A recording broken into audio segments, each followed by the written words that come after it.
Hey guys, good morning everyone. Are we all good to get started? You can comment a yes or no.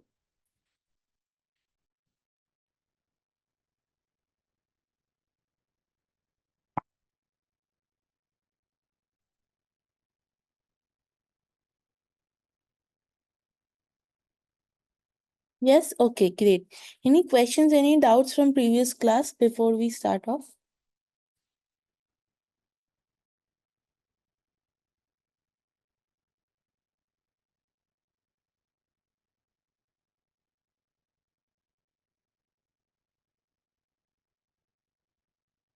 Nobody has no questions from previous class?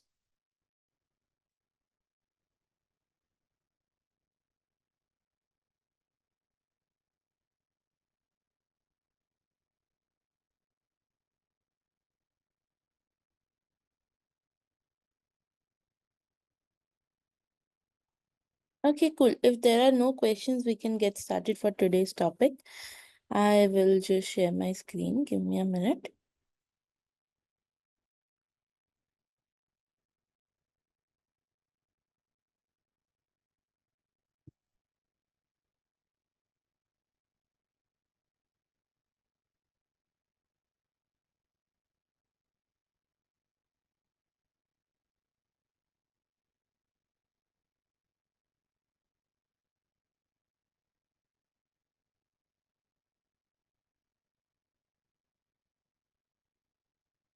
Okay.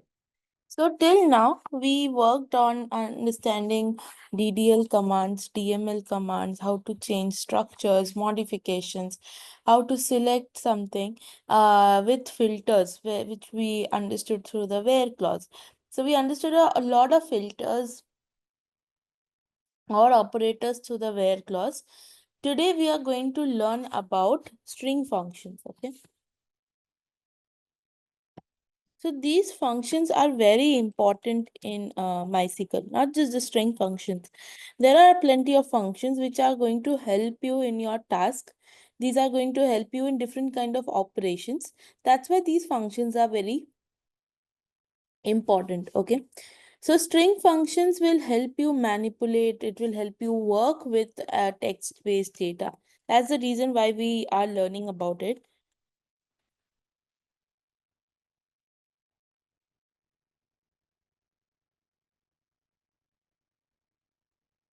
Okay. And also second thing is that these functions, it's not that you just have to use it in select, but you can use it with select, you can use it in your where and all other clauses as well.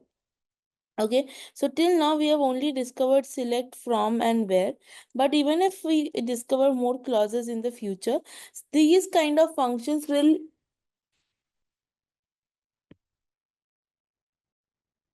yeah, these kind of functions will basically help you analyze text, or let's say put any kind of operation on text on any clause for that matter. We, for ease of understanding, will start with select, because mostly you are going to look at the change that is happening only through select, because select helps you display. So we'll see select, okay, first. So first function is to convert case. Convert case in the sense, again, uppercase to lowercase, lowercase to uppercase. These kind of conversions sometimes helps you format the entire text that you work with.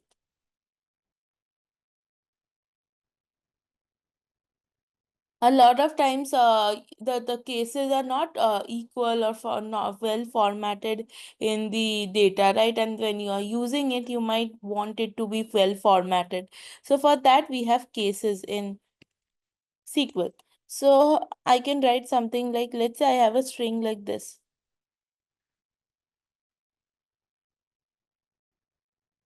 Okay. So if I convert it to upper, I'll write upper of this. And if I convert it to lower, I will write lower of, let's say I give a value like this. Okay. So upper and lower function. Now if I run the query, if you see, over here, the upper function converted the whole text that I did, the whole text that I gave to uppercase, and lower did the opposite. It just converted everything to lowercase. And this is something where I don't need a from, because I'm not selecting this I'm not selecting any column. I'm not selecting any column from any table or any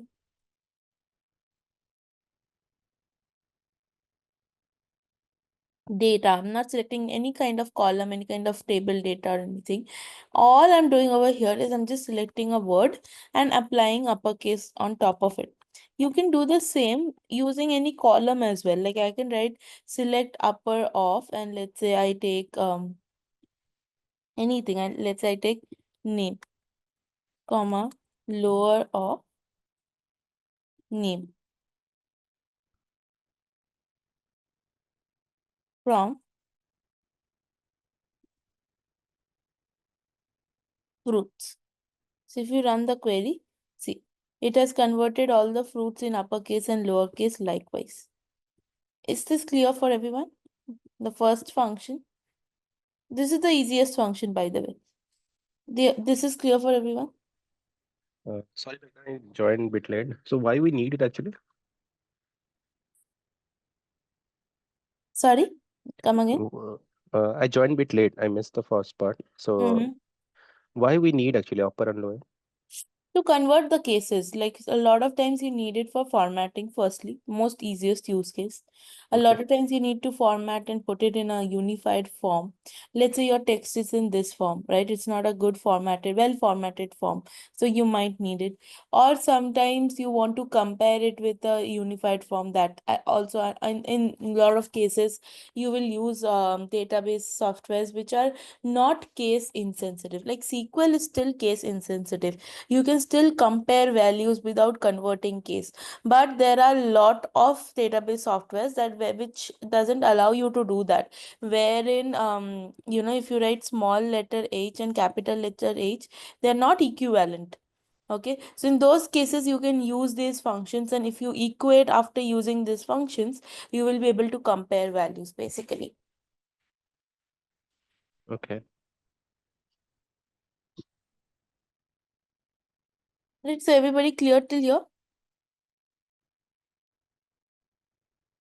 Rahul, it's there in the data that we have shared yesterday. Let me see if I can share it again. Yeah, I have used some other commands. Like now, if you can share it again, that would be great. Um, Give me a minute.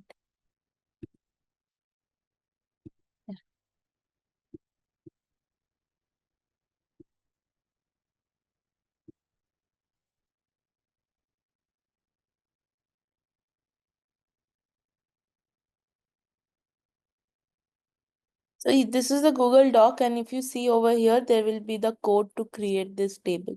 We just did it yesterday. So under yesterday's date, you will have the data. Okay, thank you. Okay, cool. Secondly, to capture the length of a string, if you want to find what is the length of a string, you can use the length function. So if I use, let's say I write select name, so that's the fruit name, comma, length of name from fruits. So if you see, for every name, it has calculated the number of characters or the length of the string. Okay. So for apple, it's 5, banana, it's 6, and likewise. So if you ever need the length of the string or the length of the word that you're working with, and this comes useful in a lot of logic building, a lot of problem solving. In those cases, you might use the length function. One more thing, if you notice, whenever I'm using a function,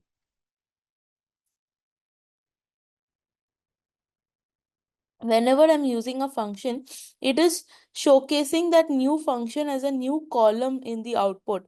Okay, just understand that this is not creating a column in the original table. The original table is not at all affected. Okay, it's just for display. Select is always used for display.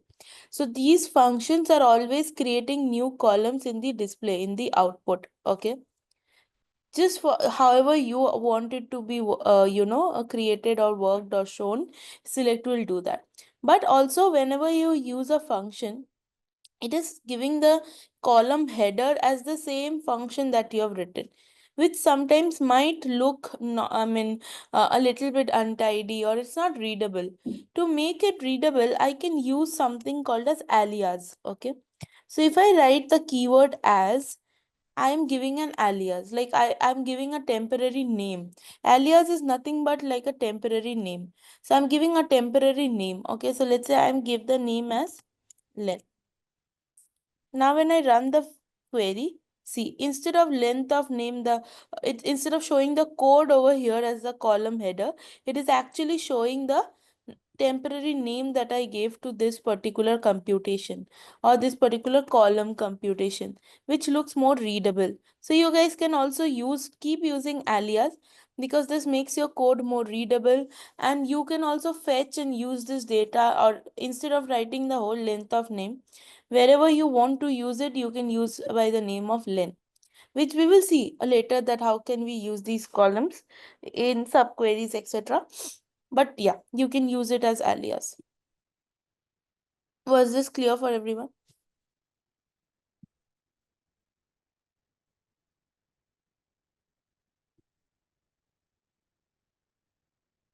Just let me know if everyone was clear till here.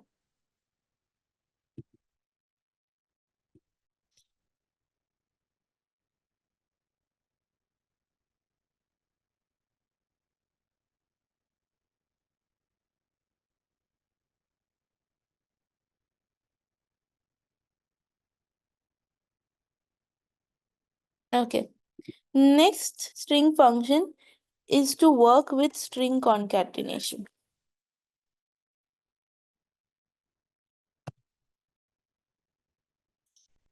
Okay, so string concatenation basically means merging of string. If you remember, even in Excel, we have string concatenation functions and different kind of functions. So string concatenation just means that merging multiple strings or joining multiple strings together. So if I write select, let's say let's see, where do we have the opportunity to join? Give me a minute. Hmm. Let's say I select the name column and the color column, and then I concat it. So let's say I concat it name, comma. That's the first string. Let's say I give one more string where I give a hyphen like this, and then I give the color. And I'll give a alias also for this as concatenate string CS from roots. Now if I run this query, see, it has taken the name for every row, it has taken the name, it has taken the color and joined both of them with the hyphen, just the way that I have written. I have just specified to the concat function that take the name, then add a hyphen, because hyphen is my second string over here, and then give the color. So that's what it has done. If you want, you can add anything in the form of string. Okay, anything that you want, you can join a string, so it will work likewise. Is this clear for everyone?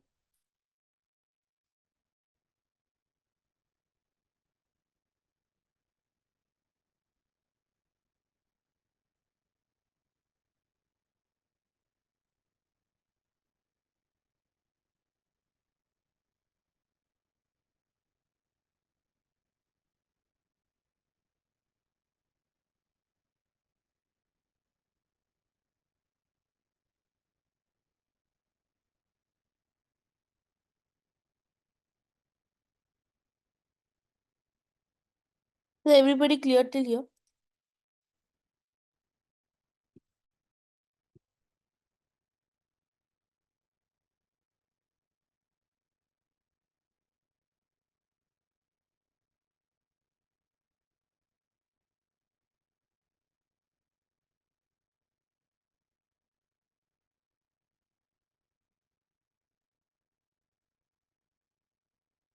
Yeah. So see, ideally all of these functions are very essential for manipulating and transforming your data. Like the converting of case that I said, you can standardize the text. Instead of inconsistent text, you can make it consistent by using these case functions. Concat, for example, you can combine multiple text fields into single.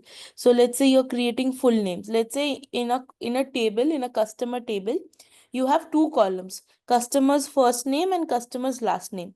Now in the output, you want only one name column which contains the first name and the last name together. So in those cases, you have to concat the string into one field, right, into one column. That's when you will need these kind of functions, right? So the use case is clear for everyone.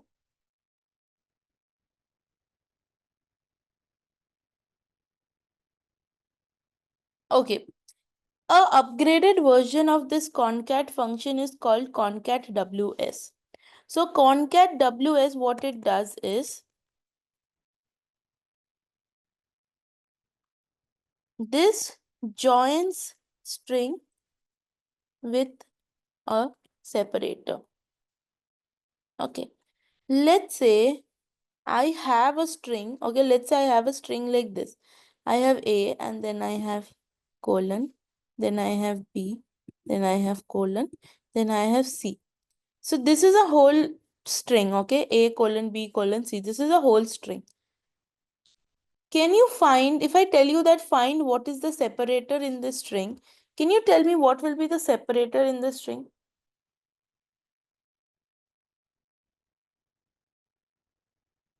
Colon, obviously colon is the separator of the string. So a lot of times when we concat multiple strings together, we might need to separate them with something. Okay. And instead of writing the whole code like this, let's say I want to actually create a query where I can concat the name, the color, and let's say it's wherever it is imported from. So I want to concat all of these three. So if I use the concat function when I have multiple strings, the problem is that every time I want to concat every string, I have to mention the separator manually. I have to mention all the separators manually, like name comma, then I'll give a hyphen, then I'll give the color, then I'll give again space, hyphen, space, then again I will give the imported from, and all of this I'll have to type manually. Like I'll have to type the extra strings, the separator strings multiple times manually. Okay, and that will basically create my concatenated column. But instead of doing this, instead of writing this separator multiple times, I can just reduce this by using the function called as concat underscore ws, which means concat with separator. Okay, and there what happens is you first give the separator and then you give all the text that you want. So I want the separator and I want name, color imported from. Now if you look at the output, it produces the same output but lesser effort basically. So that's called concat underscore ws, an upgraded version of the concat. Is that clear for everyone?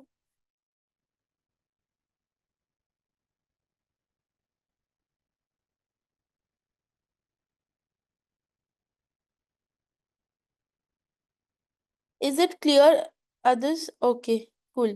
Can you guys quickly complete your execution till here before we move ahead?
1, 2, 3, 4, 5. Only 5 people are done. What about the rest of you guys? Are we good? Can we move ahead?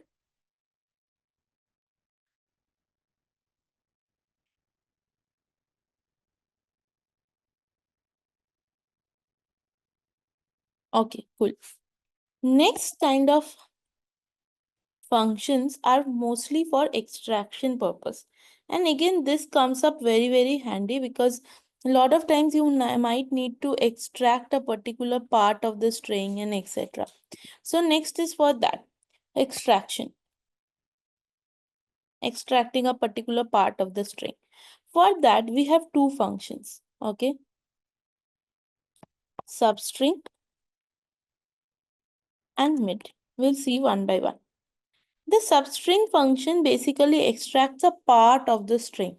Okay, it is supposed to extract a part of the string. So in the string code, you basically give 1 second minute. Yeah. So in the string code, you basically give the string, you give the starting position, and how many characters do you want? You give the length. That's what string function works with. And mid function is exactly equivalent to the string function. Okay, so we will anyway see it once again. Okay, it's equivalent to the substring function. So what we'll do is we'll select a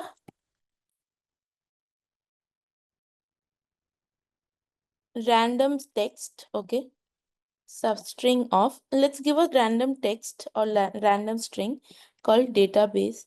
Let's give the starting position as 2, and let's say I want 4 characters from 2. So that's it. Now when I run this, look at this. What has it extracted? It has extracted ATAB. Why ATAB? Because it started at 2. So the first D is at 1 position, A is at 2nd position. So it started at 2 and I wanted 4 characters. So 2, then 3, then 4, and then 5. So till 5, the 4 characters are done. That's why ATAB got extracted over here. Is that clear?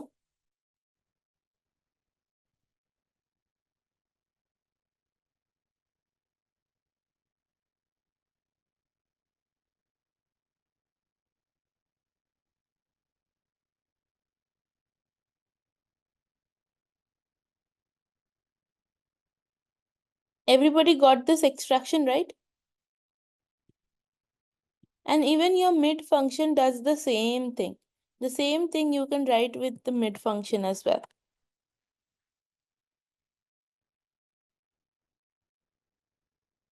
It's just the same name for another function. That's it. See, it does the same thing, right?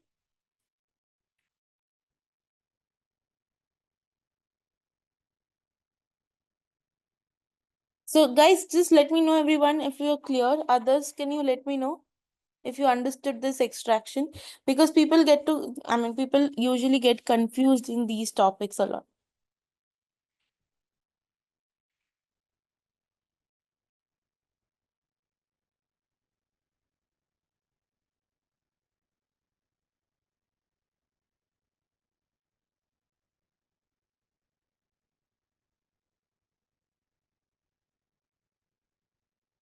Okay. The next function is called locate. So locate is basically used to find the substring position. Okay, it's used to find the substring position. Like if you want to find where is a particular string present in a bigger string, that's what locate will do for you. And in locate, what you give is, there's no difference between mid and substring. It's exactly same. Like I said, it's just another name for the same function. With every version, they have different functions, right? That's the only thing. Okay. So locate, what it does is it takes the substring that you want to find. Okay.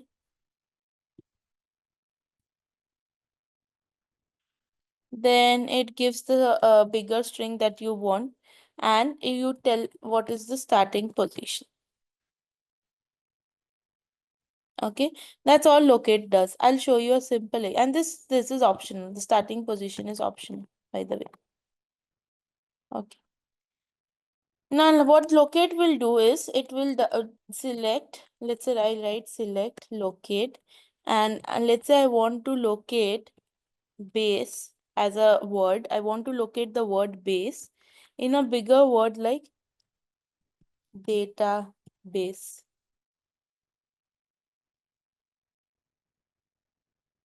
Okay. Now look at this. It returned 5. Why did it return 5? Because base in this, the base is something that I'm trying to find in this particular string. Okay, so in this particular string, D is at position 1, then 2, then 3, then 4. If you look at base, the word base is starting at position 5. That's the reason why it returned position 5. Is this clear for everyone?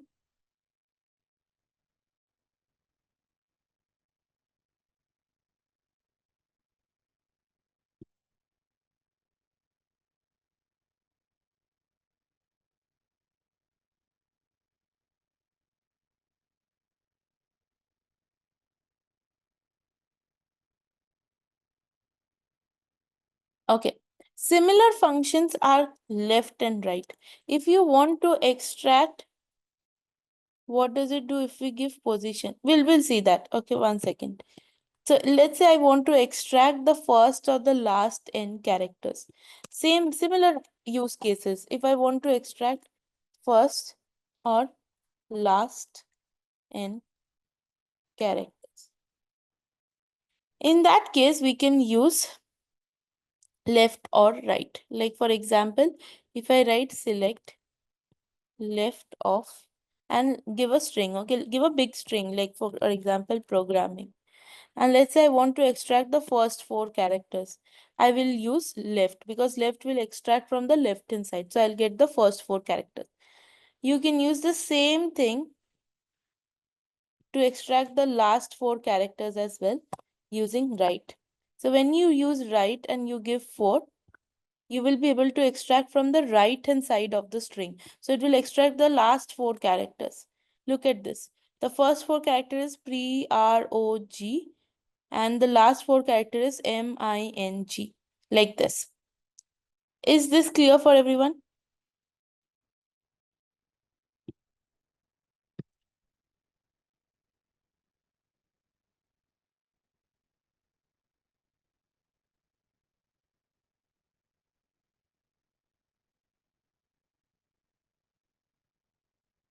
What is left and right doing? Clear?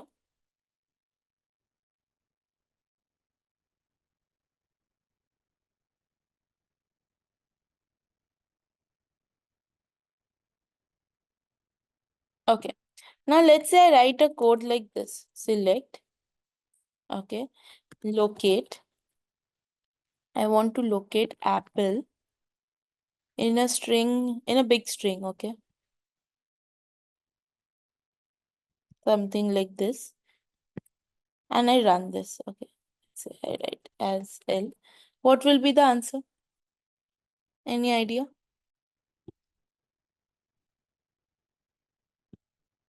What will be the output here?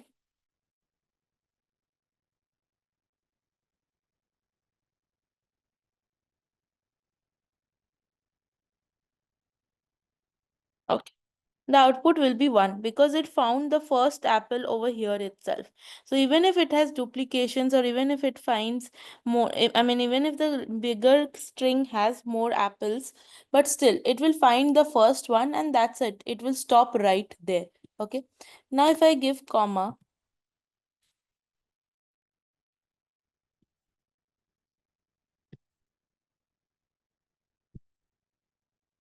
I'm giving comma, locate this plus 1. Now, what do you think? What will happen? Anyone who can guess it? AP, I think. Sorry? AP. AP. Okay, no, it is still locating the word apple. But I've just given a third parameter. The third parameter was starting position, right? Now what will it do? 2. 2 means P only it will. Okay, let's see the answer. So the answer will be 14. Why 14? Because see, when I ran the function initially with just this much, without a starting position, when I ran the function, that basically found the first occurrence of apple in the string. Wherever it first found the apple in the string, it returned. That's what the first thing did. When I add 1 to this result, okay, just understand this thing, okay? If you are selecting locate apple in this particular string, okay, it returns 1 because apple is found in the first position itself, so it returns 1. So if I do a +1, I will anyway get nothing but 2, right? Everyone understands 335 why I got 2?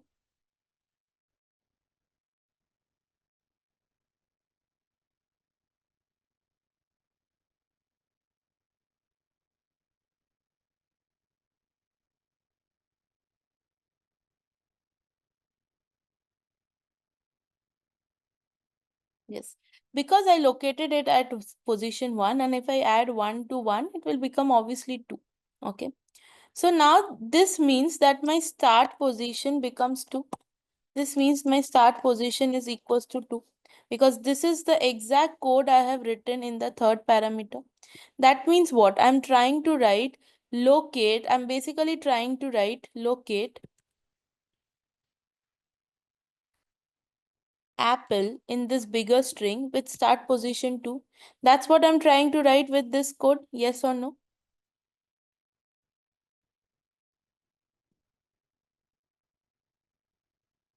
Just give me a yes or no. That's what the equation is equating, right? This particular highlighted code will return to 2. I just saw it in 335. So that means the code that I wrote at 332 basically is nothing but whatever I've written in 337.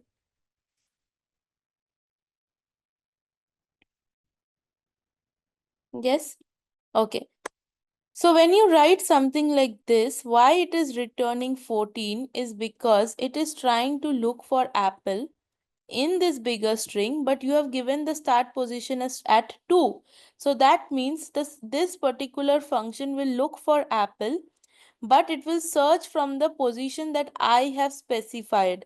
So it will start searching the second occurrence of apple. It will not start in the first occurrence. It will return me the second occurrence of apple. The second occurrence of apple is over here. So 1, 2, 3, 4, 5, 6, 7, 8, 9, 10, 11, 12, 13, 14. At 14th position, it found the second occurrence. That's the reason why it returned 14. So if you want to find the second occurrence of a particular word, this is what you will use. If I give 3, what will be the output? Any idea?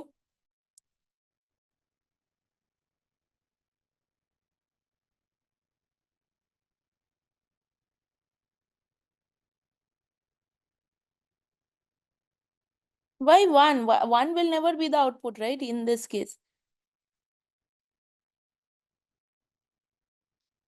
So if you look at this, it will still be 14. Why 14? Why it will still be 14? Because your start position is still 3. So your start position is still over here. It is starting to search from here. That's the reason why it is still giving you 14. Right? But here if you give, let's say, The start position would be like the starting character. in the string, right? Not in the In the substring. bigger string, yes. Yeah. In the bigger string, yes. So now if I give locate this +2. Now what will be the answer?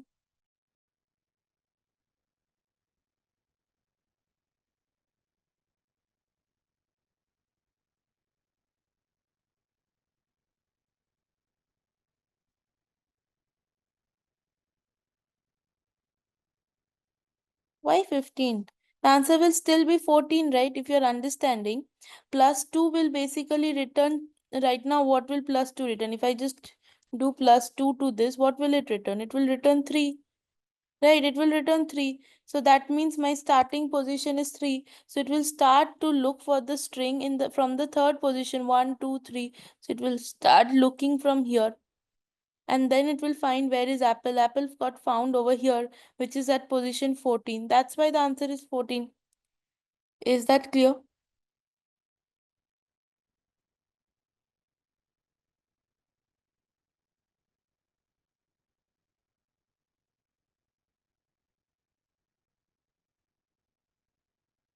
So even if the start position is 3, it is going to start counting from first character. No, it will start searching from the third character, but once it returns the position, yeah, the position will be counted from the first character. Got the point?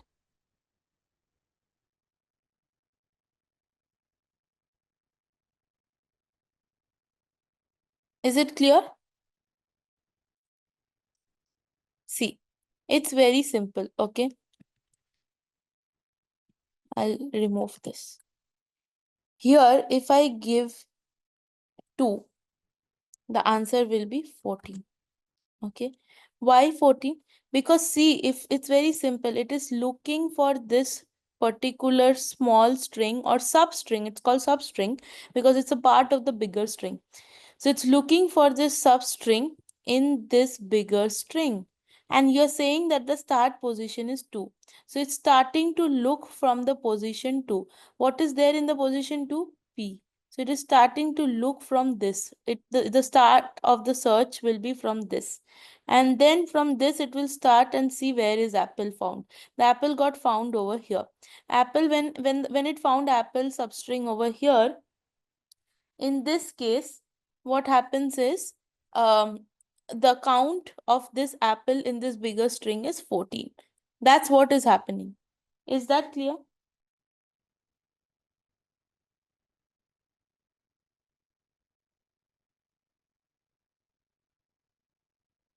Now is it clear for everyone?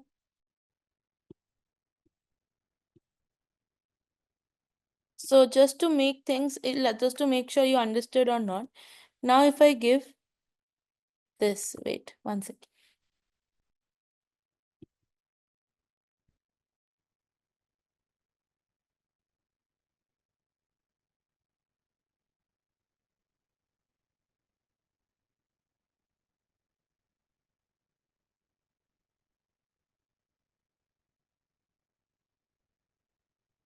Now what will be the answer?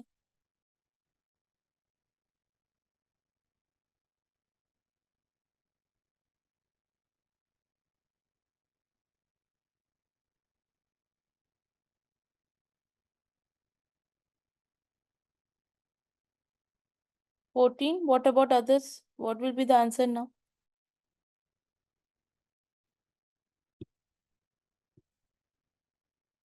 The answer will still be 14. Right? So now is it clear for everyone?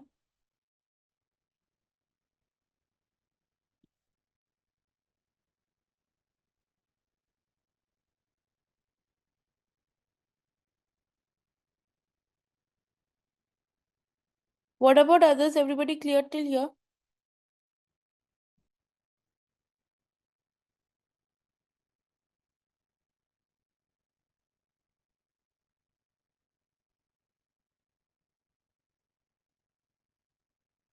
Okay. And what if I do +2, guys? In this case, what will be the answer?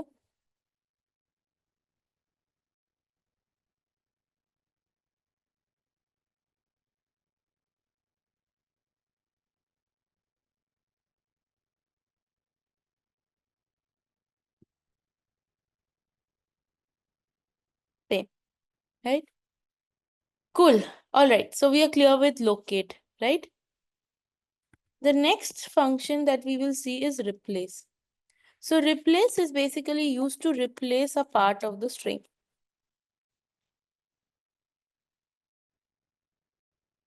Okay, so in replace, what you do is you give the string, then you give what is the old part and what is the new part.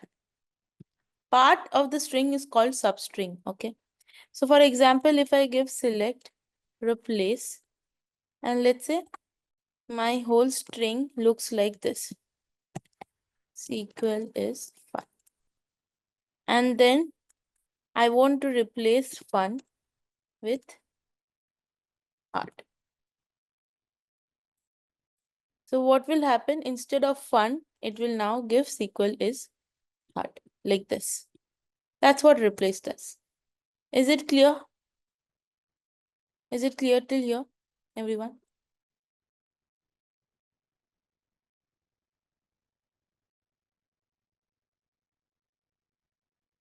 You can If you'll not get the exact string, then it will not do anything, right?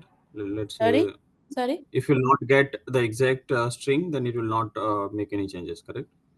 No, anything can be an exact string. Like even if you give UN, that is also a part of the string. So only UN will get replaced with hard. So whatever you give, that will get Okay. replaced. If you give only N only N will get replaced. Anything that is a part of the bigger string is called a substring. It can be 1 character, 2 character, any character long. Is that clear?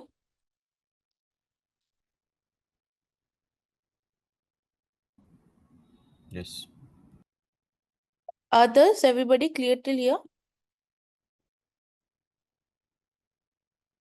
Can you guys quickly complete your execution till here?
Okay, I just got one done. What about the rest of you guys? Are you guys done as well?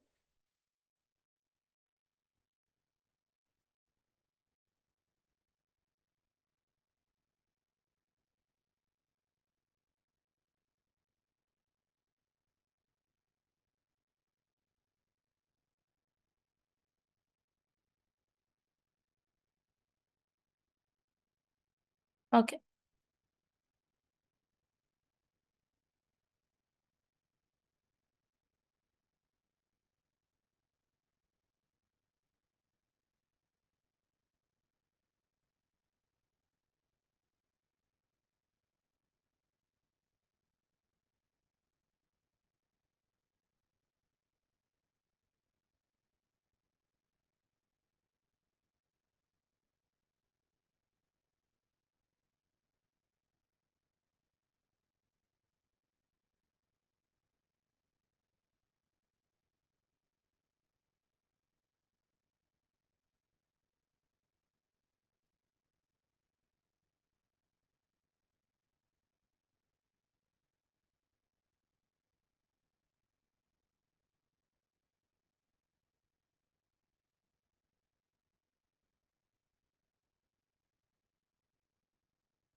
All right.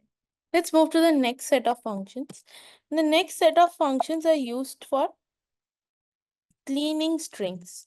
A lot of times strings have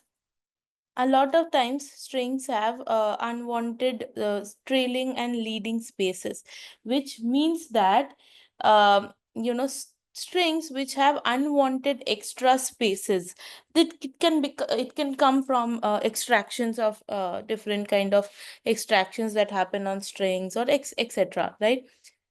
So we sometimes need to clean these strings. For example, let's say there is a string which has I'm showing the spaces with these dashes, but just consider them as consider them as white spaces. Let's say the string is ABC, but there are so many unwanted spaces before and after. So these are called leading and trailing spaces. Okay, this is something we need to clean up. So when you use the function trim, it removes both leading and trailing spaces. When you use the function ltrim, it removes the white spaces on the left, and rtrim removes the white spaces on the right. I'll show you a quick difference. Okay.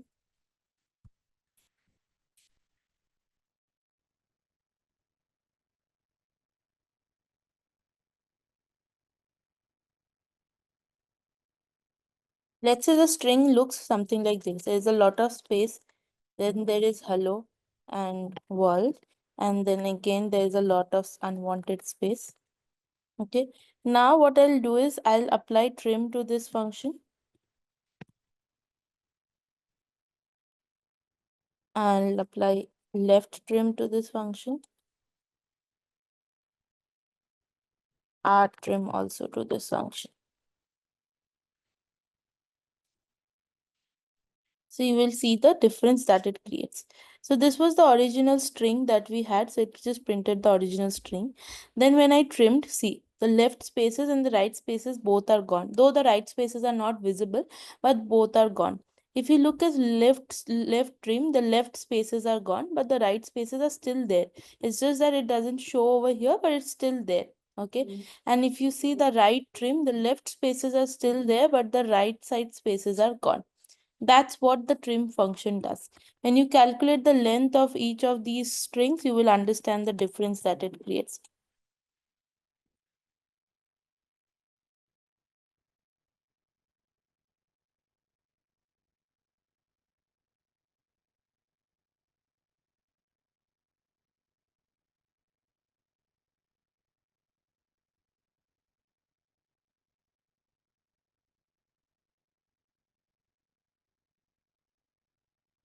See, so the original string was 18 characters. When I trimmed it, it's 11. When I only left trimmed it, it's 14. When I only right trimmed it, it's 15. So you got the difference that it creates, right?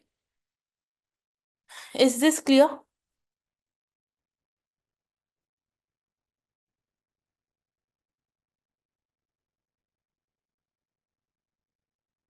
Same way, you have another function called reverse, which is used to reverse a text. If you want to ever reverse a text, you can use the reverse function. So if I write text, it will get reversed over here. Okay. Um,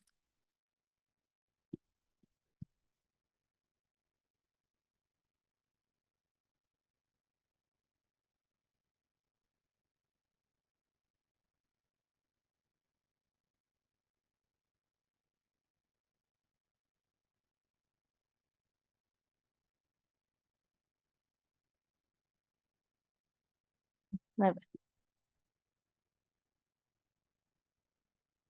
See, so it got reversed over here. Instead of giving text, it is given txet. Even with the cases, it gets reversed. Right? So are we all good till here? These are mostly all the string functions that you will work with. Are we all good till here, everyone?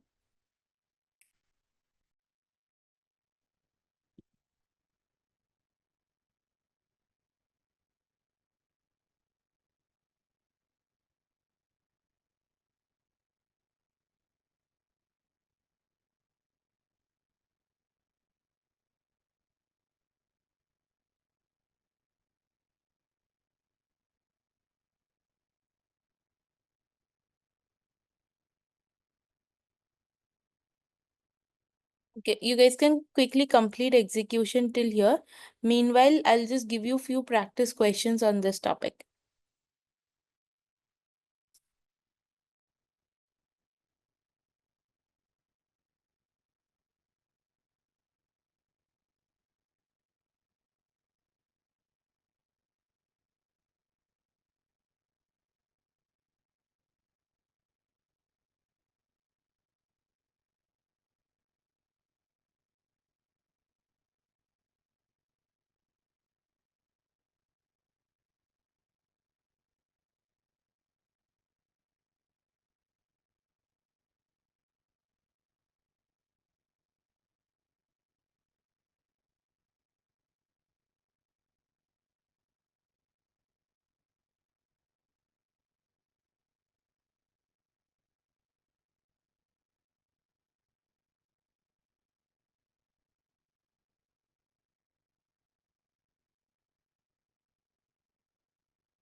Just let me know once we are done and we can practice few questions here.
Okay, shall we practice a little bit of questions which actually show you a good use case as well, now that most of you guys are done? Okay, here's the first question. Okay, and what I mean by title case is that if something is like apple, it should come up as APPLE. Can you guys try this?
Okay. Got one answer, waiting for others.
Okay.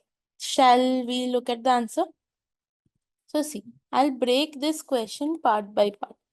So name, firstly, the name that we have, I'll select that.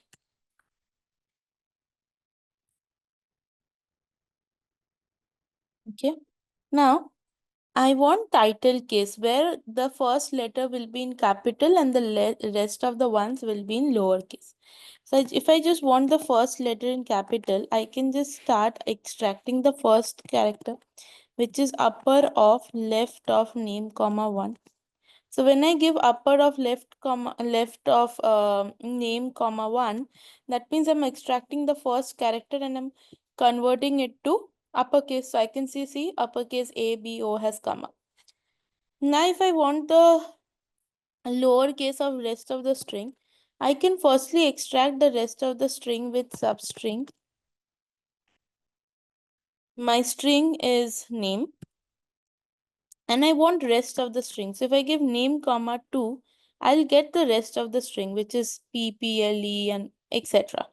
Now if I convert this completely in lowercase just to make sure everything is in the right case, I will actually get the upper and the lower self. Now all I have to do is concat on top of it. So I'll just take this and I'll take this and concat as concatenated string.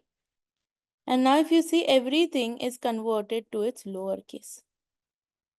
Right? So was this question clear for everyone?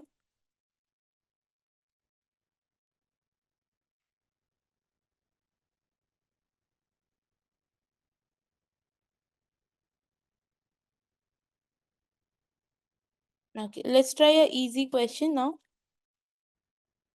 Can you give me the answer for this one? This is an easy one.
Okay, cool. So it's a pretty simple answer, right? I can just take name and locate A in the name so that I'll know that wherever, locate O in the name. So if that particular position is greater than 0, that means I will know that it has a O in that particular string or name, right? So this one was also clear for everyone?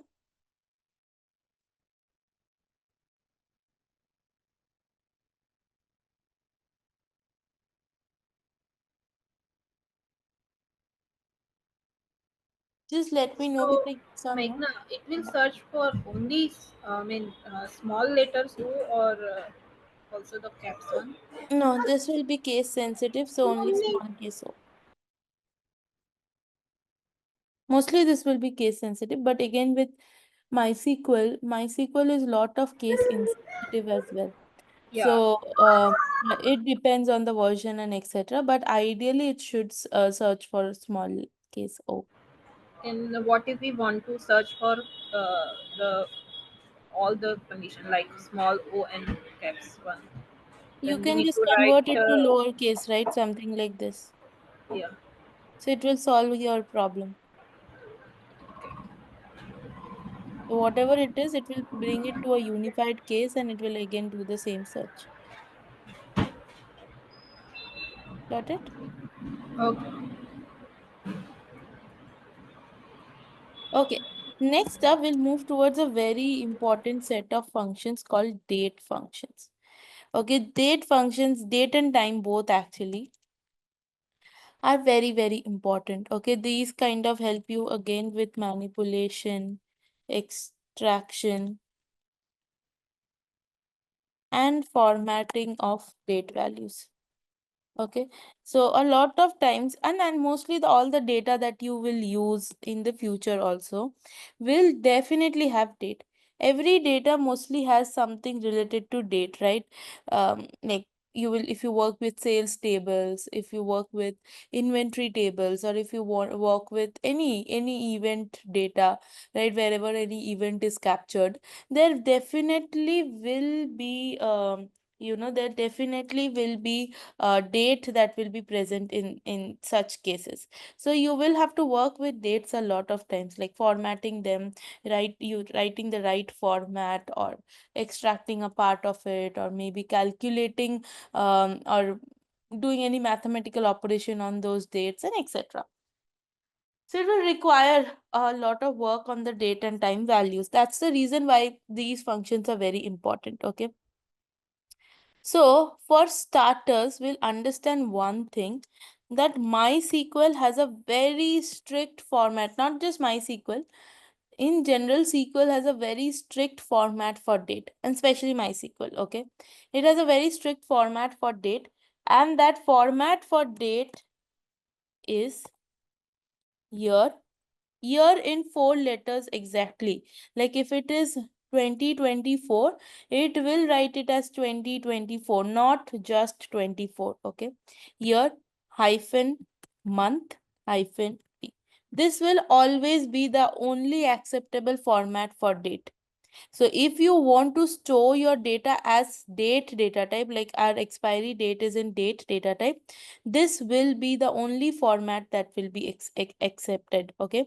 So if you write something like, let's say if you write something like 090524, though this is also a date, but still it won't be accepted. Even if you write 2024, it will still not be accepted because it's not in the format that SQL accepts it.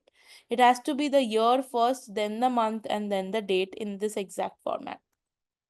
So something like 2024, let's say 1231, this is an accepted format that will work with SQL. Same for time, it has to be hour, then minute, colon, second. This is the only acceptable format. Okay, so let's say the hour is 10, minutes is 05, and then 09, let's say. This is the acceptable format that it works with. Okay, just to check if this is working, we'll first get current time and date. Okay, so if I current, okay, So if you want to get today's date or today's time or current time, etc., you can write select today. Sorry, select now. So when you select now, it will give you what is the timestamp at this point.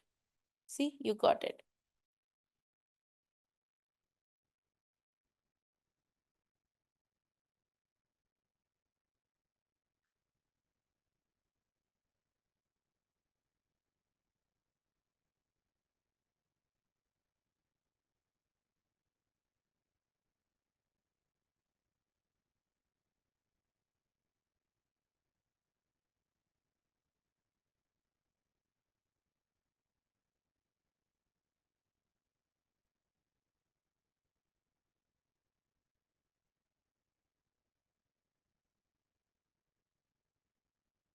Okay. So this shows the timestamp like date, month, day, and hour, minute, second exactly, right? So that shows the current timestamp. This is for timestamp, current timestamp. Okay. Same way, if you want to get the current date, you can write select CURDATE. This will give you the current date.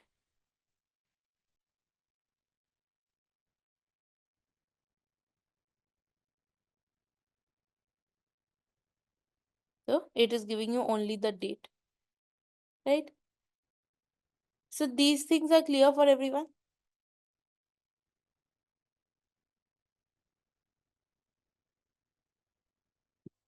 Even for that matter, even if you try to check the expiry date from fruits table, because expiry dates is in proper date data type. So if you see it actually follows the right format, year, month, date. Only that format is accepted. So is it clear till here, everyone?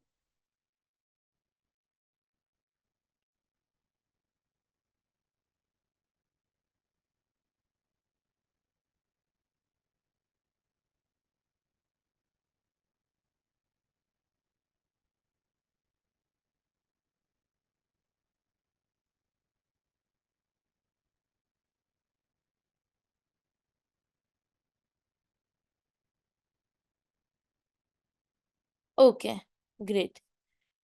Now, whenever we work with date, we need to analyze a lot of things across date. Let's say you want to analyze sales trend based on month or year. Let's say you only want the month or year. So you might want to extract parts of date and time. Okay. You might want to extract parts of date and time. Okay. So for that, if I like, for example, if I select right now, 1 second, give me a minute.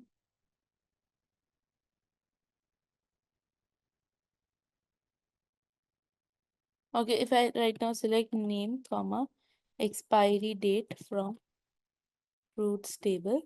So now let's say I want to work on this and I want to extract the year, the month, and etc. It's very simple actually. So I can just use year of expiry date.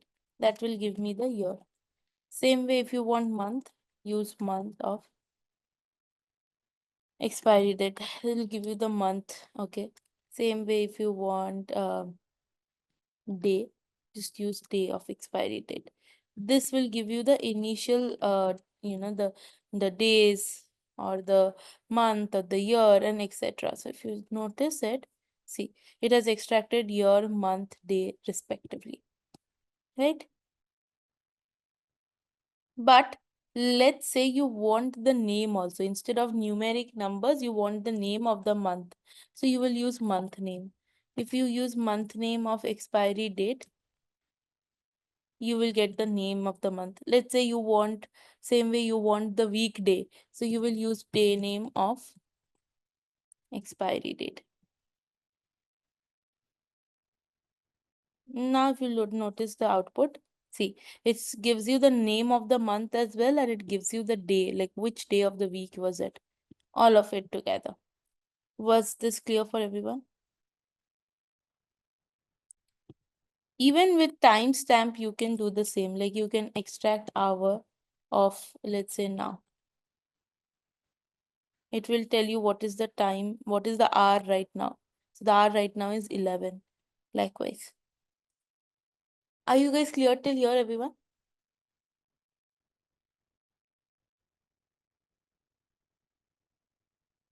Okay, if you guys are clear, can you guys quickly just complete execution till here?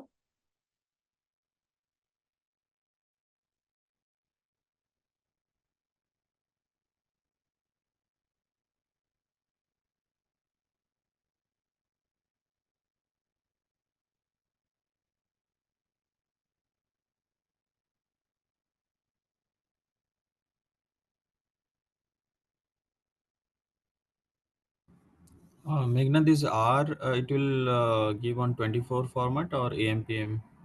24 Or format. If you just change your system settings, then it will again come back to 12-hour format. Right now, okay. by default, it's 24. Okay. System setting as in this SQL Server tool preference something. Yeah, there is a Google. If you can Google, there will be a code, a simple code that changes your system settings, and that's it. Okay. It's a one-time setup. I mean, you can do it whenever you want it.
Should date be given in?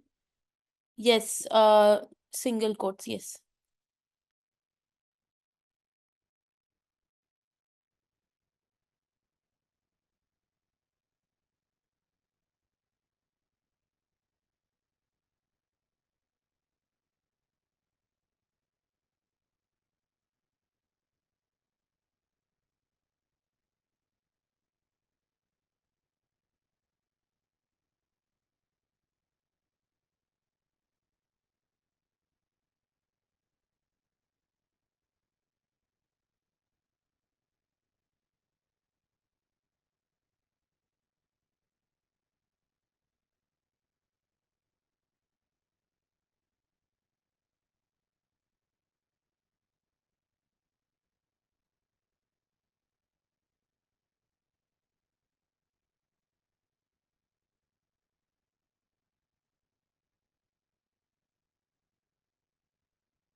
Okay, cool, done. Next up, if I want to work ahead and find, let's say I want to find how many days are remaining before the fruit expires. Okay, I have the expiry date, right? How many days are remaining before the food expires? Let's say I want to find it up, right? So that means if I want to find the difference between two dates, how do I do it? Okay, ideally, see, if you get the name and expiry date, and let's say you subtract it with current date,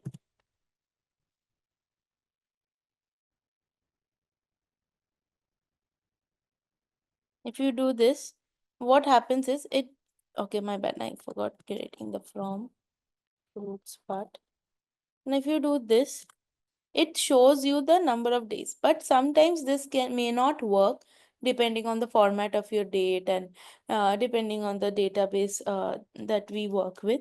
So instead of using this, a better unified function that can help you around is called date diff. So what we'll do is we'll use the function called date diff, which returns the difference between two dates in days, always in days. So date diff, if I write date diff, current date, comma, expiry date,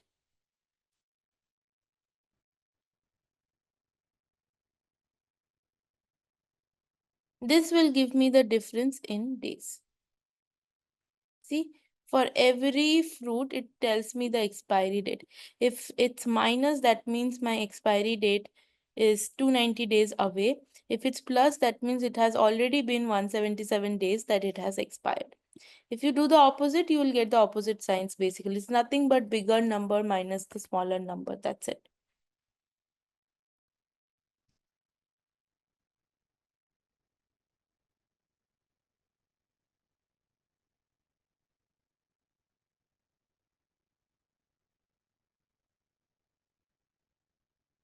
See, the same thing, right?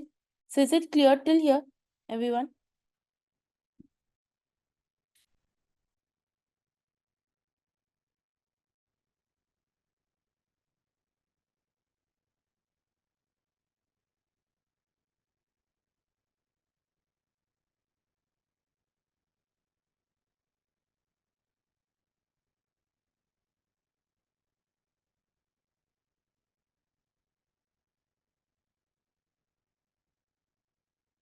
Everybody clear till here? Can I get a yes or no?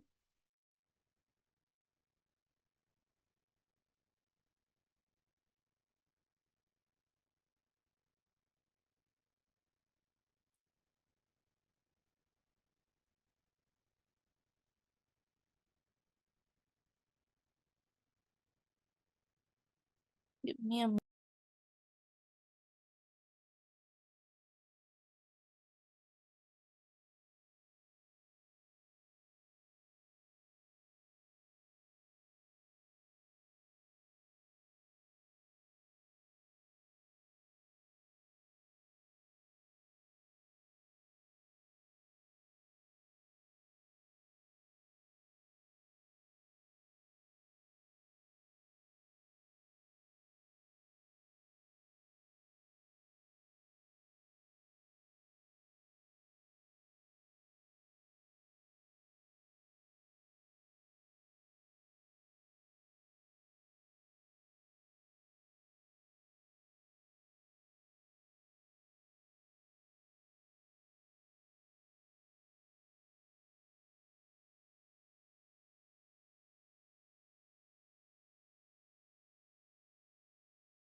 okay, sorry.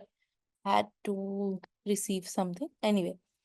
So if you want to find difference in days, you can use date diff.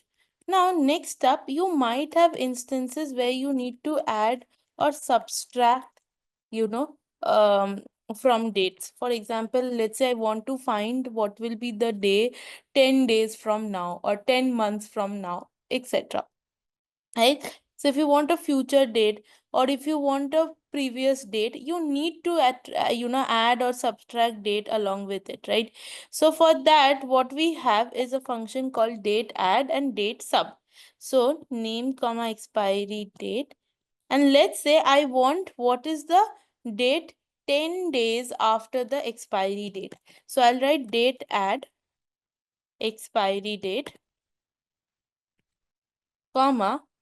Now I want to find what is the day 10 days later of expiry date. So I'll use a keyword called interval. Interval will help you skip that many amount of time. Okay. So interval 10 day as new date from roots.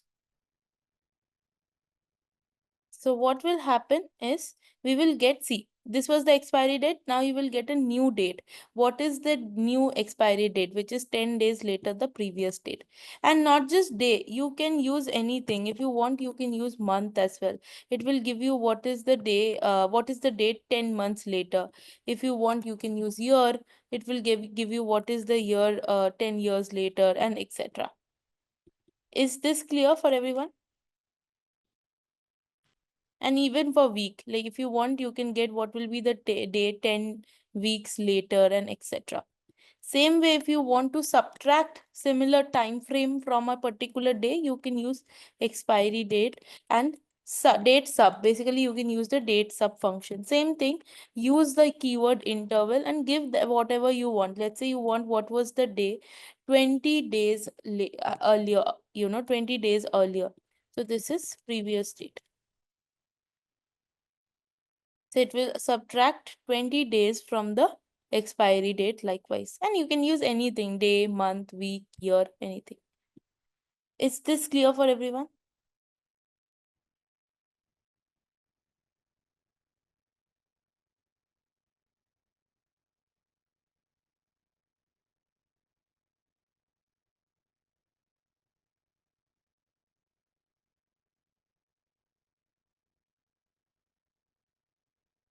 Meghna, if we do not use the interval keyword, then what to use? No, we won't be able to do that. If you don't use the interval keyword, it will throw an error because date add expects the interval keyword. Okay, You there have is to no use. workaround. No, no. Okay. There are other softwares like again, there are many different database management softwares, right? Which have different ways of using it, but interval is something that we anyway prefer using everywhere. Okay.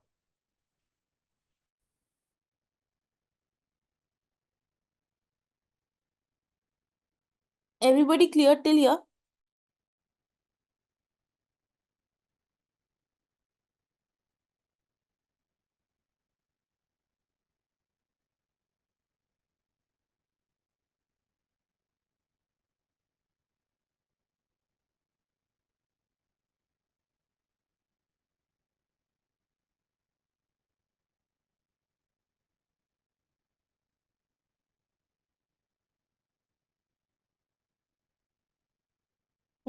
The rest of you, can I get a yes or no if you guys are clear or not?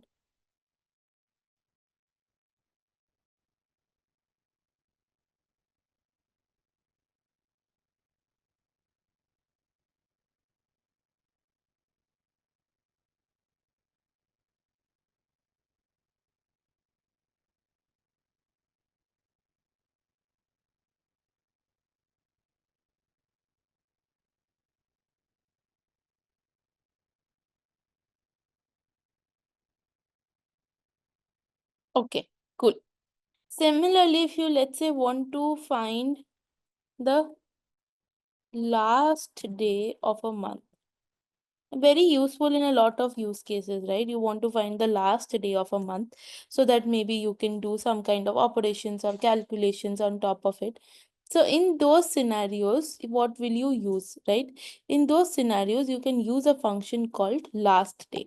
So if I select again the same thing, comma expiry date, and if you want to find the last day, if you want to find the last day of expiry date, just use the function called last day.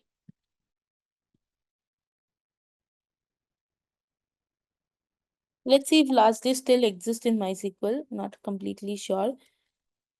Yeah, it does. Very good. So this what it does is from the date that you have given, it finds which month is it and finds what is the last day. Like for December, it's 31st, which is the last day. For September, it's 38th, which is the last day, and likewise. Right? So like for example, in February 2025, 28th was the last day. It easily finds the last day of the month like this. Clear till here, everyone?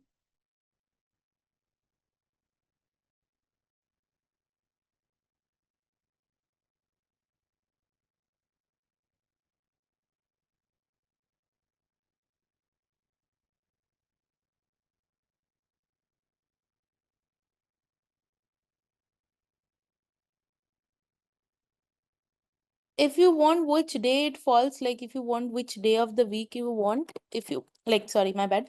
If you want to find which day of the week this particular day falls in, then you have to use day name on top of it. So it will tell you which day will be the last day on Wednesday, Monday, and etc. Got it?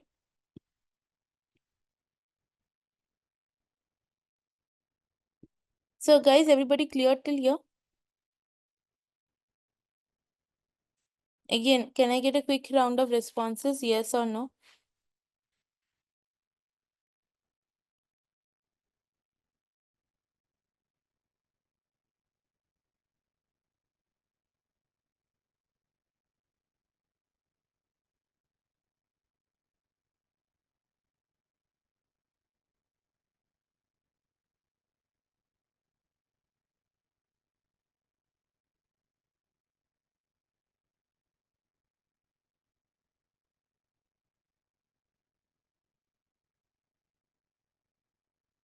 Okay, great.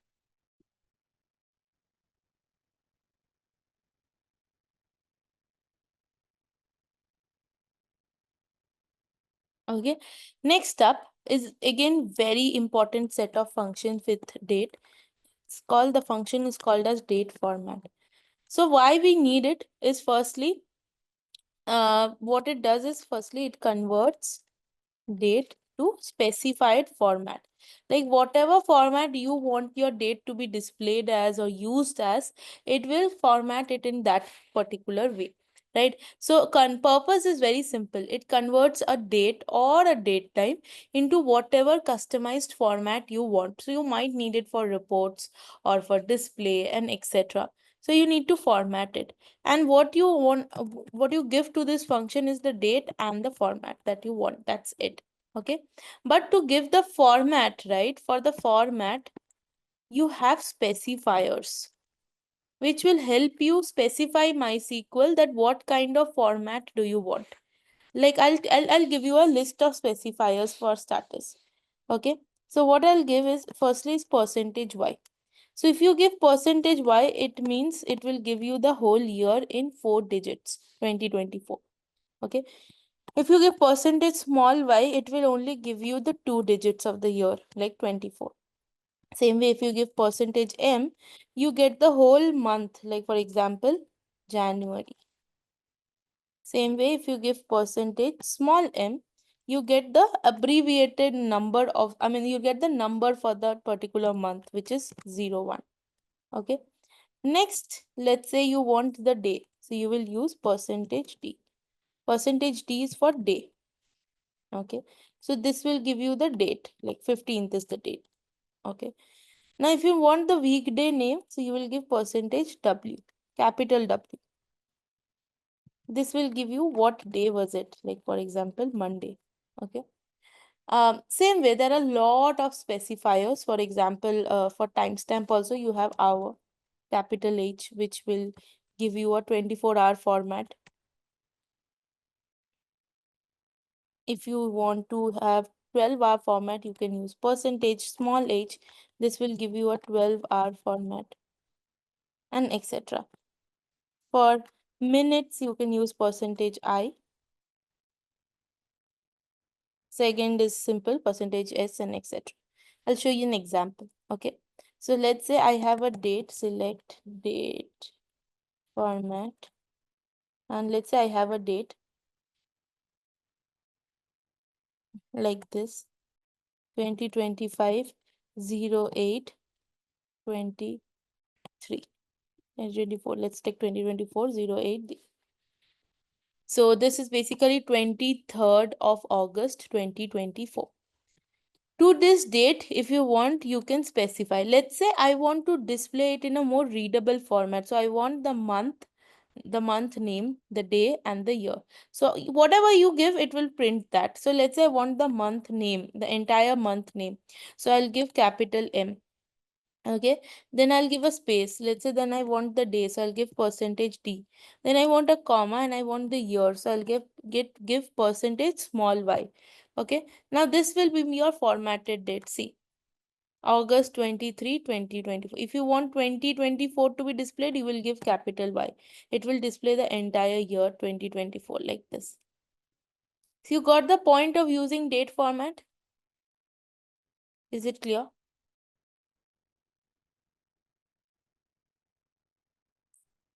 Let's say you also want the weekday name along with it. So you will give %W, again a comma, and the rest of the things. So see, it shows that, yeah, it was a Friday, August 23, 2024, and likewise. Got this? Is it clear?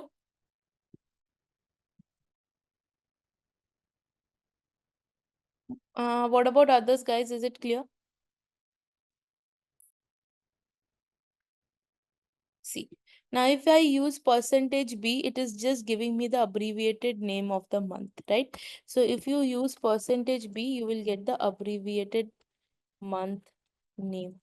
Like for example, Jan, and likewise. So whatever way you want to format your day, MySQL has a plenty of options to help you.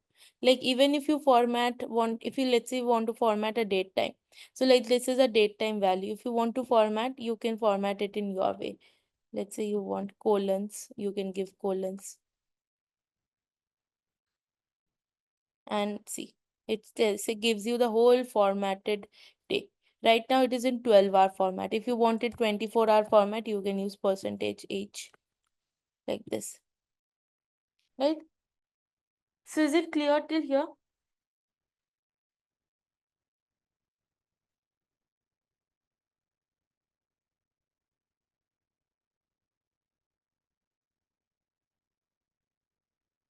Date format is clear for everyone?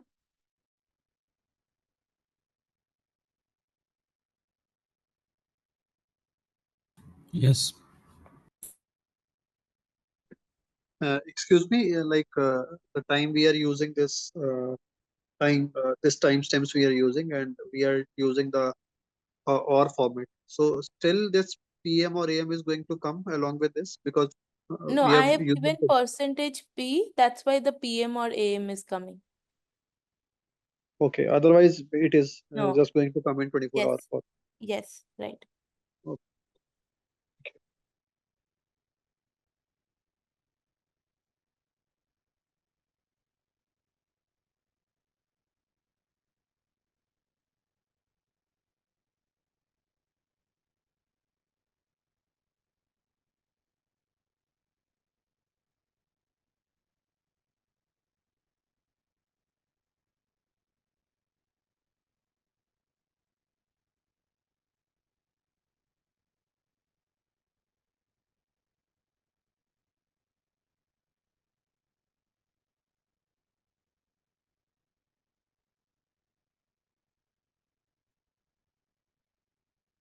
Okay, so everybody clear? I'll have one question for you guys. Let's say I take this same code, okay? And let me just change it a little bit. Okay, now what will be the answer?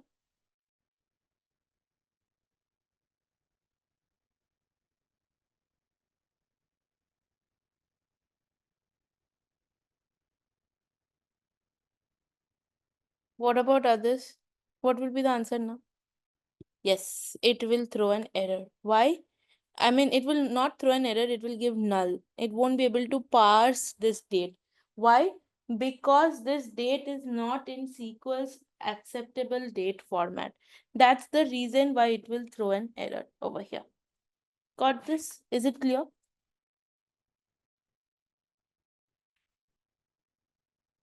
Can you guys quickly complete your execution till here?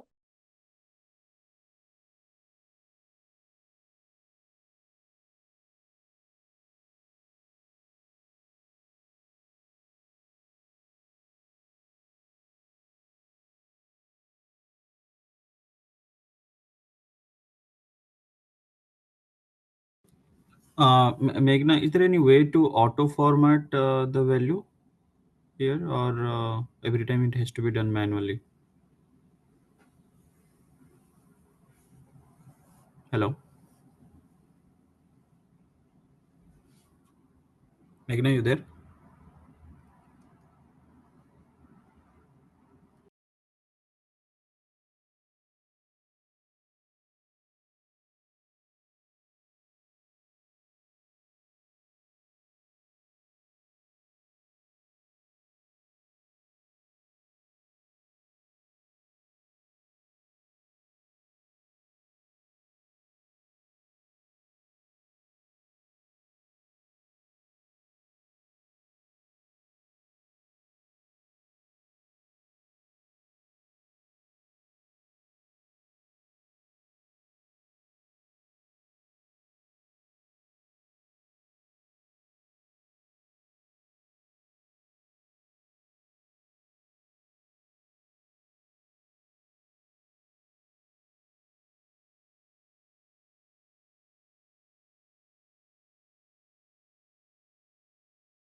Yes, Debashish, I could hear you. I just got a call. That's why I said give me 1 minute. Yeah, please go ahead.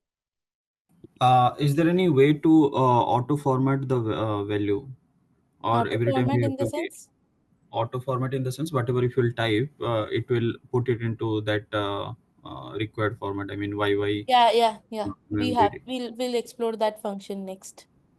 Okay.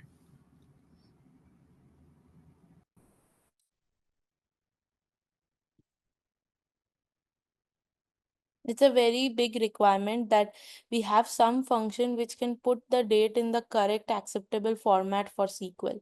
So yeah, just wait for it. Just let me know once you're done with this, and then we'll move to the other function.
Okay, everybody done? Just got 2 done. What about others? Are we done?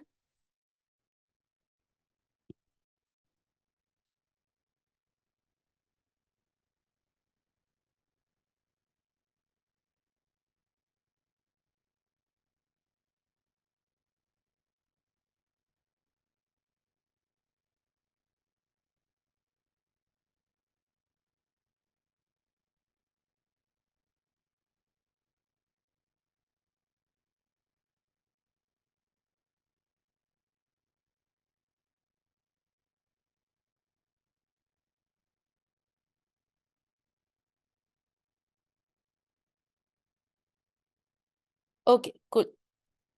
Next function that we will explore is called str2date, which means it can convert any string. It can convert a string to date, basically, right? Uh, Date in the sense of what I mean by date is a proper acceptable date format. A lot of scenarios where your date might not be in the right format that SQL accepts it, right? But it might, in that case, what happens is it gets stored as a string data type. It doesn't get stored as a date data type. That's where the problem starts, right? Because even if you use a date function on top of it, let's say I write date of, and I give a date, for example, like this 09/03/2024. This is a date, but it's just that it's not in the right format, and that's the reason why it will keep returning null and etc. Because this is not a right format. It even won't work on any date time functions. None of the date time functions will work on these kind of dates, which is not in the right SQL format. So for this we need str2date. str2date will convert these kind of strings to a proper date format. All it needs is a string that contains your date elements, not a string like ABC. It should contain proper date elements and the format that this particular string is in, so that we can convert it to the right format. So you give the date which is stored as string, and you give the format that the string is stored in, so that we can convert it into the right format. So for example, in this example itself, where the date is not in right format, if I use str2date function, now this is the string, or this is the input date that I have, which I have to convert in the right format that SQL accepts. Again, I will be using specifiers for this. What is the first element over here? Let's say the first element is date. So I'll write %d. Then what do we have? Then we have a hyphen.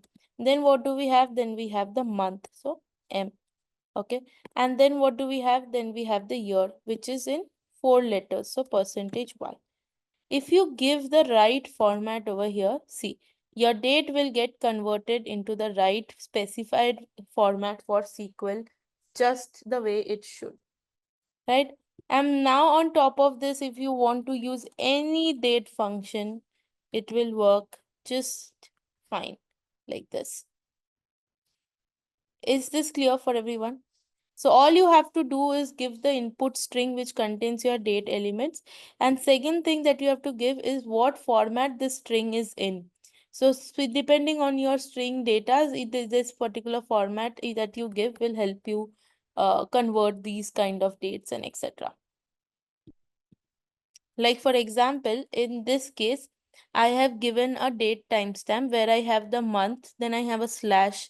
Sorry, I have the date, then I have a slash, then I have the month, then I have the year, then there is a space, then there is the hour, which is in 12-hour format, then there is a colon, minute, then there is PM, so %P. And if I just convert this timestamp, it will be in the acceptable format for SQL. So see, it came down to the acceptable format over here.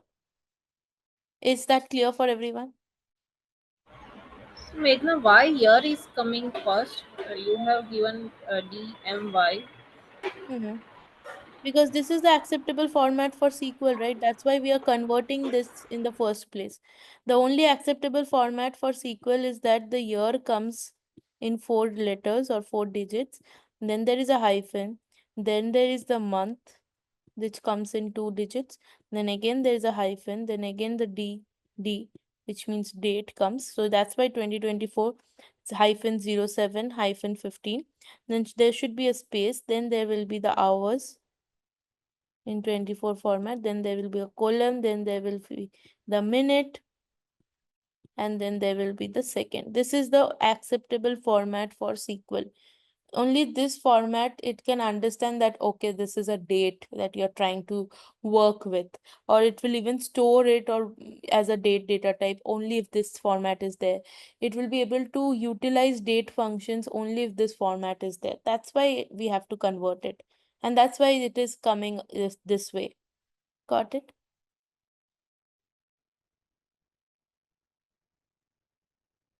Yeah. What is that percentile P stands for?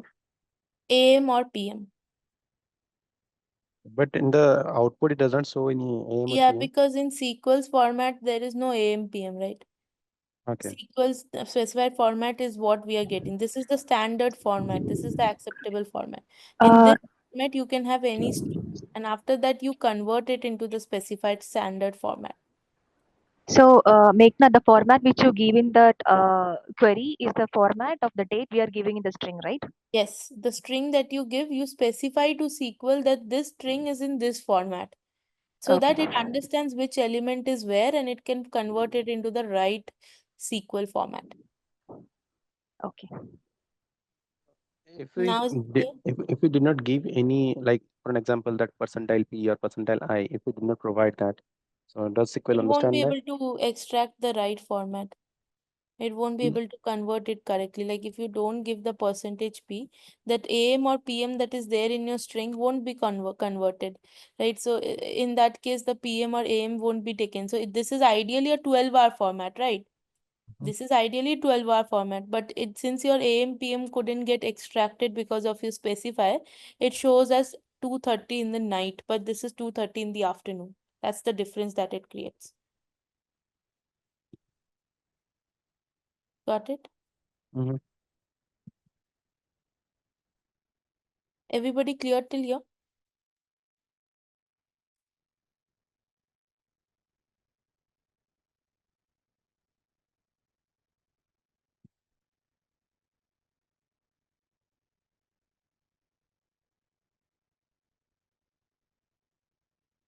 Can I get some more responses if you guys are clear or not?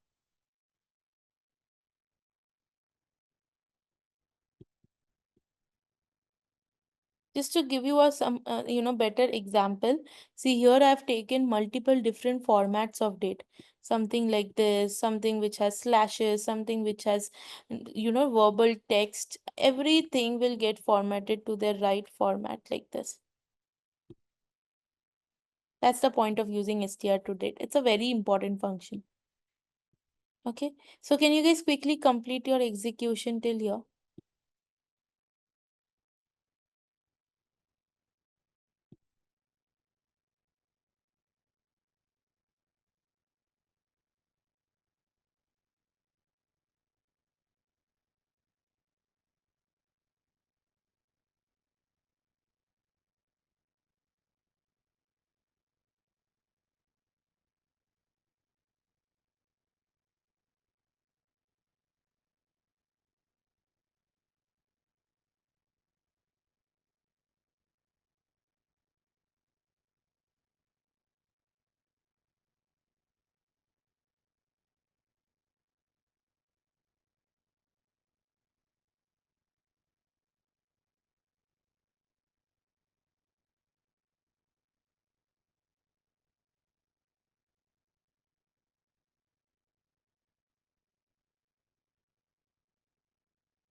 Just let me know once you guys are done executing till here.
All right, guys, are you guys back?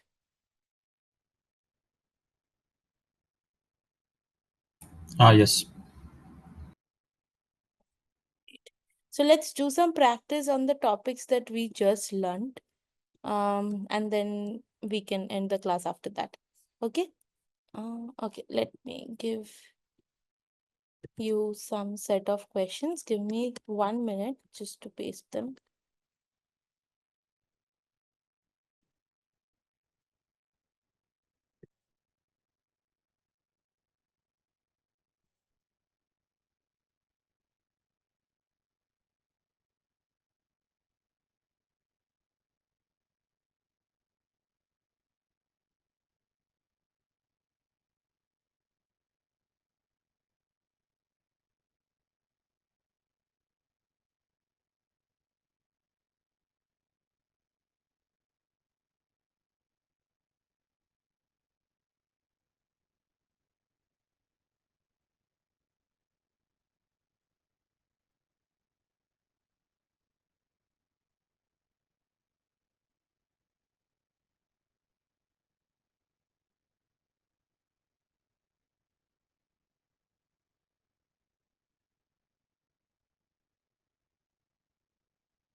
I have 7 questions for you guys, and I think it should not take more than 20 minutes to answer these questions.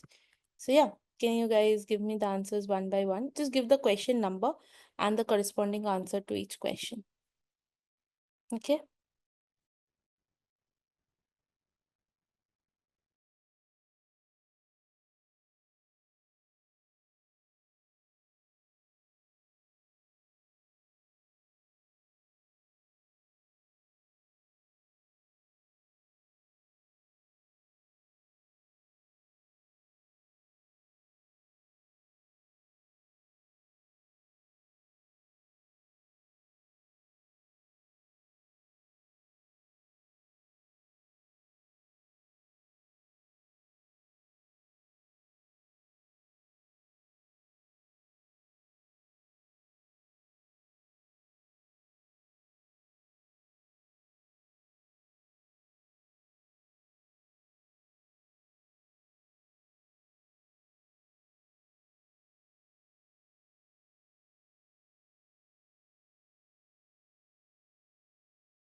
Meghna, we can't hear you.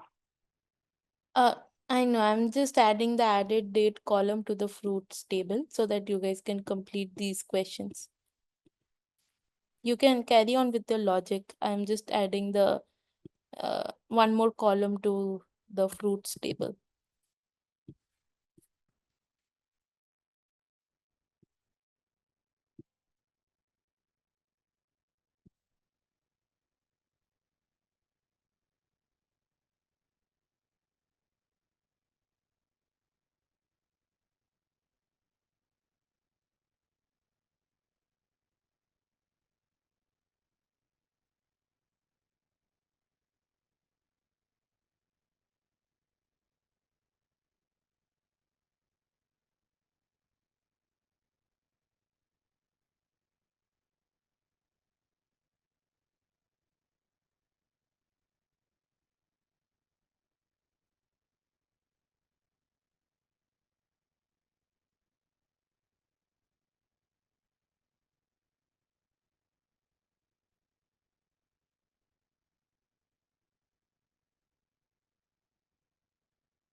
Okay.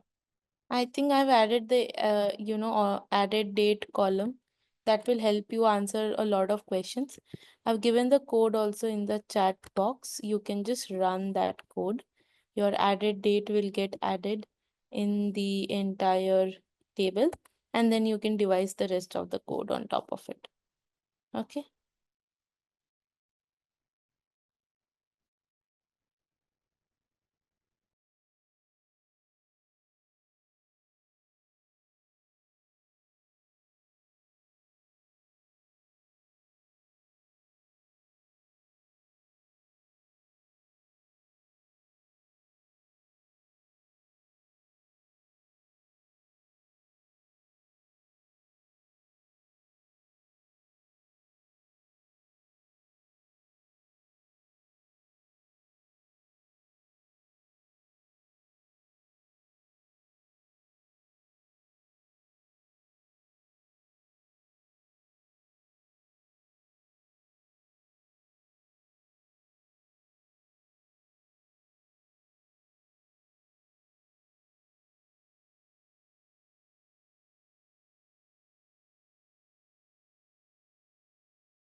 Okay, guys, are we ready to solve?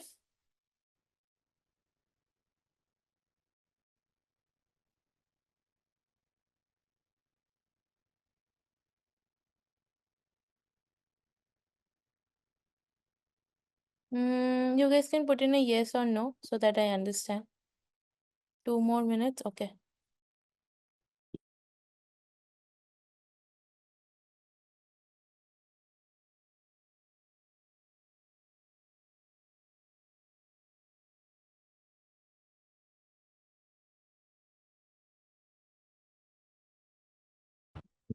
Meghna, Yeah. yesterday you have said some code like for safe update mode that error coming to me. Yes, right. Can you tell me? Okay, so it's just set SQL safe updates equals to 0. I'll show you. 1 second.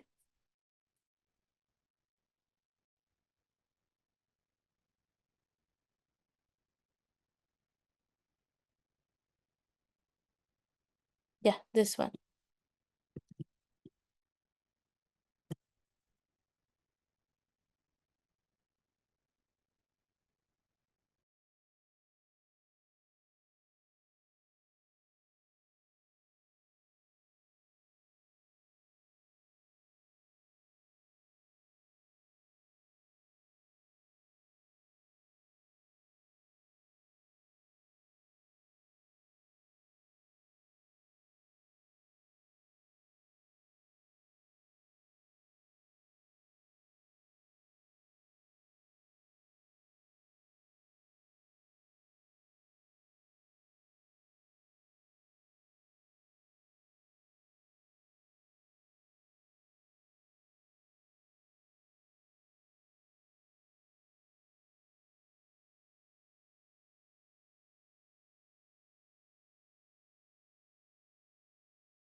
Okay, now shall we discuss if you guys are done?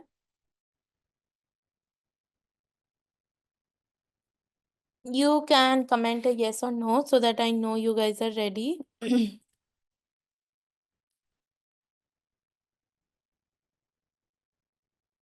Okay, first question was to find all fruits that were added in the last 10 days. Okay.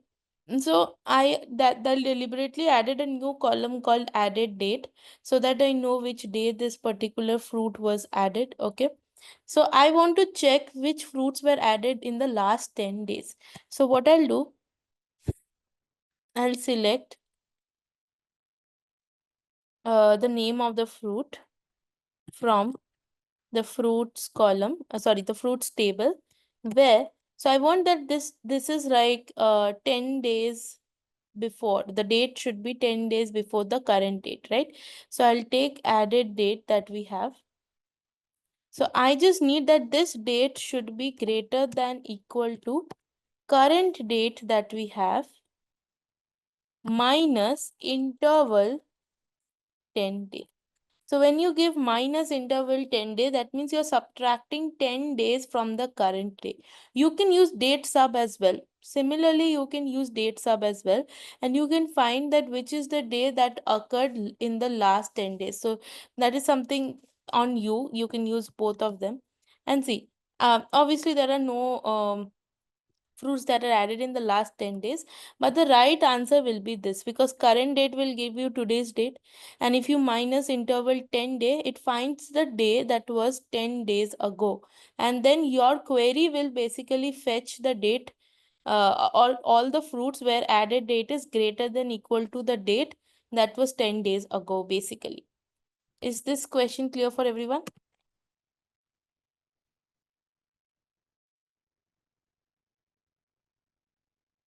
Uh, Meghna, can we use that date difference function? Yeah, you can use date difference, but yeah, you can. You just have to write date diff, the added date and current date equals to 10. That is also something that you can do. Okay, fine. Yeah. Okay.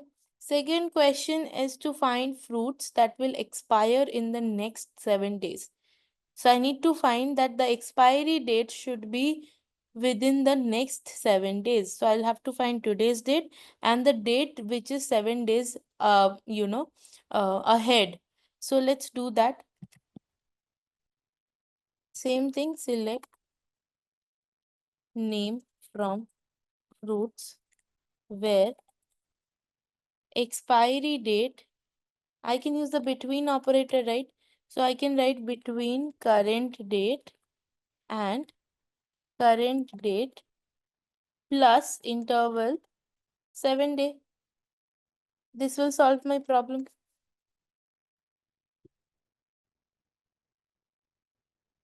Right? So this approach is clear for everyone.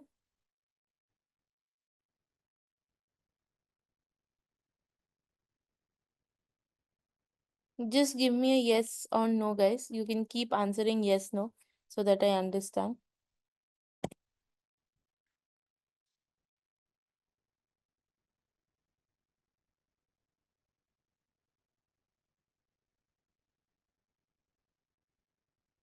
Okay, good.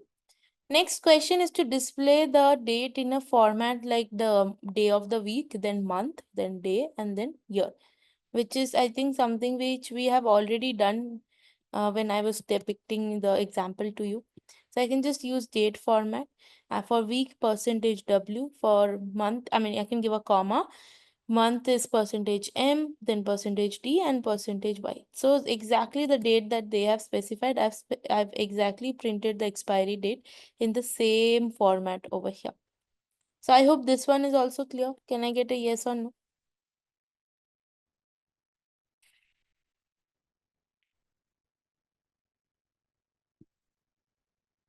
Okay. Next question, to find the fruits that have already expired. So to find the fruits that have already expired, what can I do? I can simply find that where expiry date is less than current date, right? That means the date, I mean, that means that the food is already expired, the fruit is already expired. If the expiry date is before today's date, that means the fruit has already expired. So that means this is the right answer. So is this clear for everyone?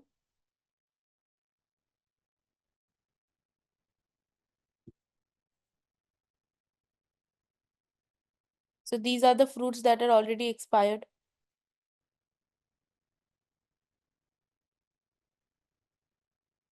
Okay, great. Next question is to calculate the number of days until expiry of each fruit. This is also something that we calculated when we saw the date diff function.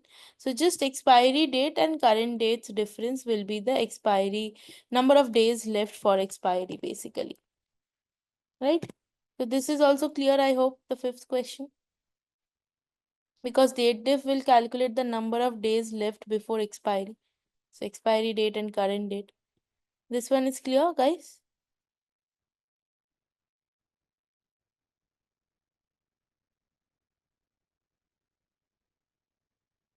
Okay. Next question is to find the fruits that were added in June 2024. So select name, comma, added date from fruits where. So I need to make sure that it was added in June 2024. So that means month name of added date is equals to June. And to make it more, correct or appropriate, you can convert it to a single case, like either lower or upper, so that you are sure that you are comparing the right value, right? The capitals and the small letters should be correct. And year of added date should be 2024. And now I think it will complete our query. So I found the fruits that were added in June 2024. This one is clear for everyone?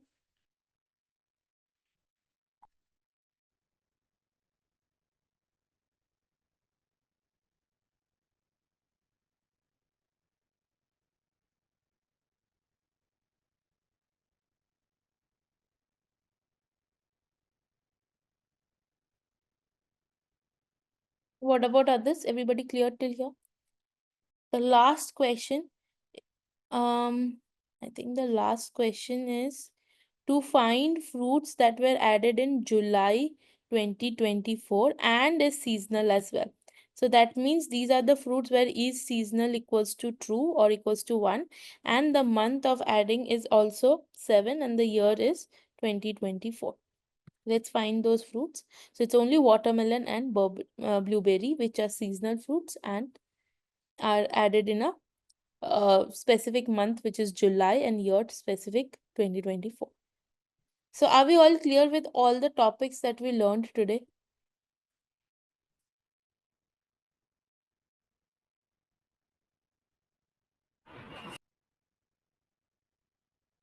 Can everyone just write a yes or no so that I understand? So, Meghna, can we visit number 5 once again, please? Hmm. So, here it is giving us minus also. Those fruits are already expired. Yeah, So, so you are calculating the difference between expiry date and current date, right? So if yeah, it's minus means it's already expired, right? yeah. So, I mean, should we like only display the fruits that those are going to expire, or I mean, I think ideally the question has asked you to find the days until expiry. So if it is already passed, then it is minus. We can't help it, right? But if you just want to display the ones that are not expired, you can put a condition also over here that once again I'll give the condition. Let me paste the code for today. Give me 1 minute.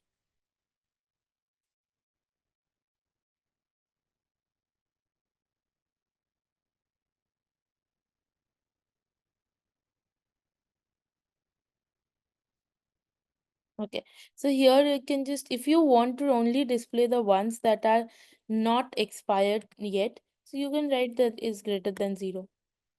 That will basically solve the problem. Like these are the fruits which are yet to expire. Got that? yeah. Okay, any other questions, any other doubts that anyone has?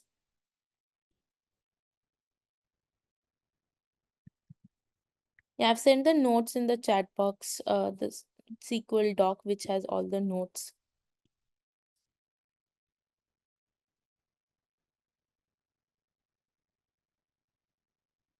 Any other question?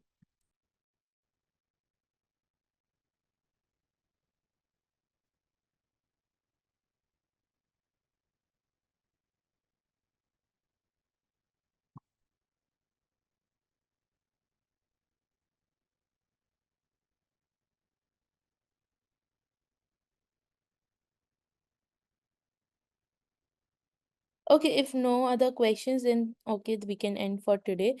Thank you so much for attending the session, and yeah, bye.